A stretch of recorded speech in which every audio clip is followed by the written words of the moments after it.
کیا آپ کا دل اکثر گھبرایا رہتا ہے؟ کیا آپ کو کبھی کبھی یوں محسوس ہوتا ہے جیسے آپ تنہا ہیں اور کوئی بھی آپ کی بات کو نہیں سمجھتا؟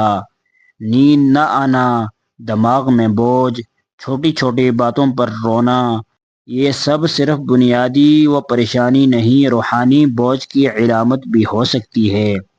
آج میں آپ کو ایک ایسا روحانی وظیفہ بتانے جا رہا ہوں جس سے نہ صرف آپ کا دل ہلکا ہوگا بلکہ اللہ کا وہ سکون ملے گا جو دنیا کی دوا میں نہیں۔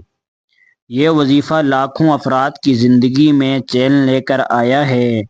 کیا آپ چاہتے ہیں کہ اللہ آپ کے دل کو بھی مطمئن کر دے؟ تو بس ویڈیو کو آخر تک دیکھیں، کیونکہ سکون کا راز آپ کے سامنے کھلنے والا ہے۔ روزانہ دن میں کسی وقت یہ آیت 313 مرتبہ پڑھیں۔ الا بذکر اللہ تطمئن القلوب، سورۃ الرعد آیت 28۔ ہر بار بسم اللہ الرحمن الرحیم کے ساتھ آیت پڑھیں۔ آیت پڑھنے کے بعد 3 بار درود شریف پڑھیں۔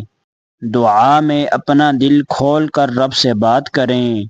مسلسل 11 دن کریں، جس سے آپ کو یہ فائدہ ہوگا: ذہنی سکون، نیند بہتر، دل کا بوجھ ہلکا، ڈپریشن میں کمی۔ یاد رکھیں، سکون صرف اللہ کے ذکر میں ہے، نہ وہ دوا میں ہے نہ کسی انسان میں۔ اگر آپ یہ عمل مستقل کریں گے تو انشاءاللہ ایسا دل کو سکون ملے گا جو دنیا نہیں دے سکتی۔ آپ کی زندگی بدل سکتی ہے، بس یقین کے ساتھ آج ہی سے یہ عمل شروع کریں۔ پلیز چینل کو ضرور سبسکرائب کریں۔